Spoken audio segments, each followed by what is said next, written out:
Hello, everyone. This is Pal Ponder on Weather coming at you with another video. In this update, we're going to be talking about an upcoming pattern change that's going to bring some cooler air this week. So, before I do get started, if you do like weather related content, please subscribe to my channel. And as I will upload about 5 videos a week to keep you updated. All right, so let's get started.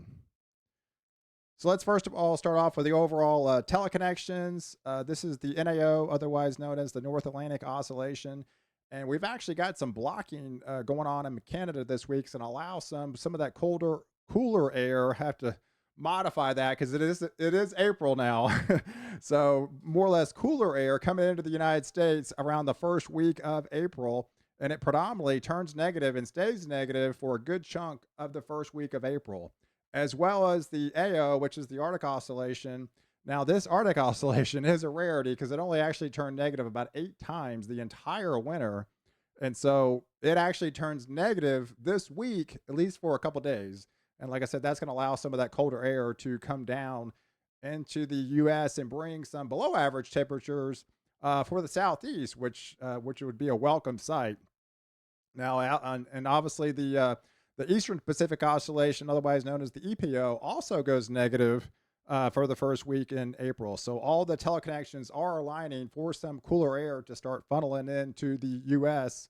And the PNA signifies basically that colder air is going to come from the northwest or area of the U.S. So now let's talk about the anomalies and how it kind of looks like as an overall bigger picture this week. And this is for Monday afternoon, where again, much of the South and the Southeast is experienced last week well above average temperatures. I know much of Texas hit 90. There are parts of Texas hit 100. I know Oklahoma had 100-degree weather in some cities there. And then even today in Florida, they've got record high temperatures, 90, 95 degrees. So this is going to be some welcome cooler air that's going to be coming in for a good chunk of next week for the South and Southeast at least. So let's run over the details here. This is some of your anomaly temperatures coming up on Monday afternoon, sending some below average temperatures into the South and Southeast. And people want to actually show the actual temperatures. So here they are. So what does actually that look like? And so instead of the like I said, 80s and 90s for the South and Southeast, you're talking, 60, 65 degrees for high temperatures now coming up tomorrow. A lot of it has to do with that we've got a surge coming in from the South. It's going to bring some much needed rain for the deep South Texas, but it's also going to bring more rain into Texas, into Oklahoma. And a lot of this is going to be rain induced. So it's going to be keeping those temperatures down for a good chunk of this the southeastern part of the U.S. coming up on Monday afternoon. Now, by Tuesday, it actually deepens even further, and we find ourselves now going into a set of about 5 to 10, as much as 15 degrees below normal, and parts of Tennessee and Kentucky getting into the Ohio Valley. So now we got a bigger chunk of real estate that's going to be below average. And you can see here off the northwest, we do have a cold front or reinsurging colder air coming in from the northwest that's going to be knocking those temperatures down later on in the week. Now, if we take a look at the overall temperatures by Tuesday, now we're finding, 40s and 50s for highs. And so this is going to be some welcome cooler air. Instead of 10, 15, 20 degrees above normal, you're going to be finding yourselves on the opposite end of the spectrum this week. So some much needed cool down, and so definitely take advantage of it, because this only lasts next week. Beyond that, it gets warm again. So but yeah, 40s coming in for the Ohio Valley and Illinois and much of Pennsylvania, and get into the 30s up into the northeast. And like I said, you got that colder air coming in off the northwest flow with that second surge of that cold front coming in midweek. Now by Wednesday, you can take a look at some of those temperatures now for the southeast. It deepens even further. Now we're seeing that colder air going in all the way down into Florida. So that's some much welcome relief going all the way to the coastline, into the Carolinas, into Virginia, into Kentucky and West Virginia areas. And then on the back side, we have that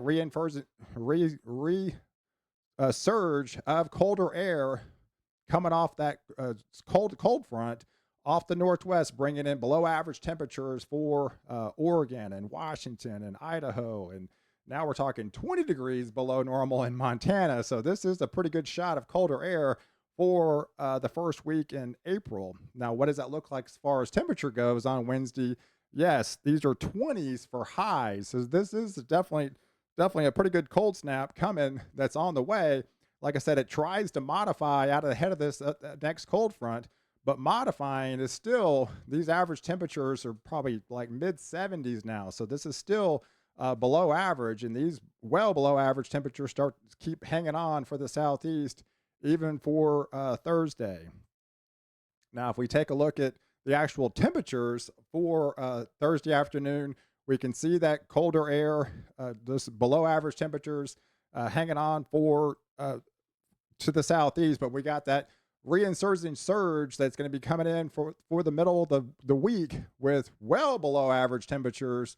Now we're talking almost 30 degrees below average. So this is a pretty potent cold front that's going to be coming in from the northwest midweek and bringing some well below average temperatures, reaching all the way to Nebraska and the Dakotas and Wyoming, and much of Montana is going to be well below average.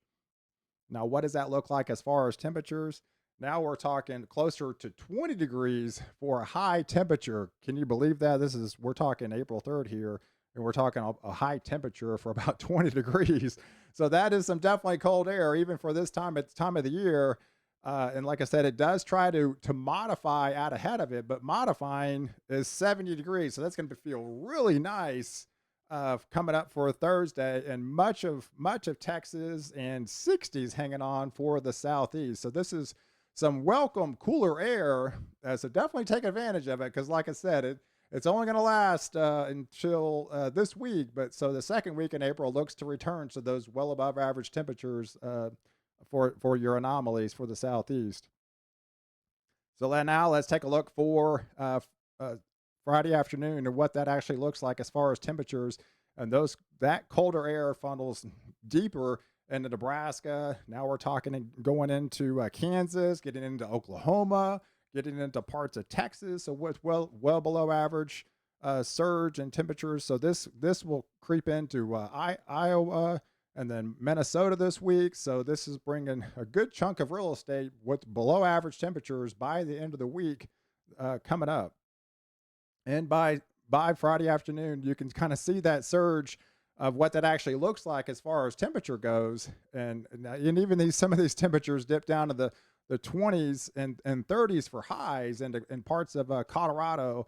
And even New Mexico gets into the action with that colder air. And this will, like I said, funnel into this time next weekend, get it into parts of Texas, and eventually reaching to the southeast. And by as far as temperatures go, the anomalies for Saturday, we got that colder air still making an impact for the deep south. So we got that colder air reaching all the way down to the coast. Now by next weekend, now these temperatures kind of modify into the mid 60s by then, as that colder air kind of spreads out for much of the U.S. Now, as far as what the anomalies look like for next Sunday, this will modify. So now we're starting to see that warm up starting to take effect. So we've got about 6 days, I would imagine, of some of that cooler air to feel really good. And so this is not going to last long. So it's about a 6-day reprieve from the heat. So definitely take advantage of it coming up. And like I said, by Sunday, even by next Sunday, we kind of modify to more or less average. So we've been below average for much of the week, and now we modify just to average. So even, a cool widespread 70s is going to feel really nice by the time next Sunday rolls around for a good chunk of the south and to the southeast. Now, if we take a look at the overall drought index, much of the country has been experiencing well above average rainfall, but there's been pockets that are experiencing a drought, and this is well down to South Texas and getting into actually Florida, starting to see some of the drought where they've been missing out a lot of the action along the coast because we have not seen some of that colder air funnel all the way down to the deep south, like we're actually going to experience this week. And you can see some drought still mixing into parts of California where they've been able to modify into Southern California, where they have seen some of that rainfall creep in over the last couple of weeks. But what's going to happen this week is these temperatures in the Gulf are extremely warm for this time of year. These are 80 degrees, and especially along the coast, as this colder air taps into some of that Gulf moisture, it's going to increase water vapor. It's going to increase some of these nighttime lows, but it's also going to pull up and have that lift closer to the coast and have that mixing. And now we're starting to see some of that, those above average rainfalls closer to the coastline, where they've been missing out a lot of the rain. So this is where part of the pattern change is where that some of the coastal areas are going to see those well above average rainfalls where they've been missing out on. And the latest NOAA outlook has that in their outlook. It sees that tapping into some of that warmer Gulf temperatures and pulling in well above average rainfall for all the way down to the South Texas, and then kind of modifying as it lifts north. But you can see the coastal communities along the coast where they need the rainfall the most are going to be getting it for the first week in April. So this is a welcome change in the pattern that's going to be taking place for this first week, with cooler air and bringing some much needed rain for those areas that are experiencing some drought. So I appreciate you guys tuning in and staying with me. Be sure to like this video and definitely subscribe to my channel, and catch me at the next video where I'm going to release my Hurricane 2020 outlook. All right. Take care, guys.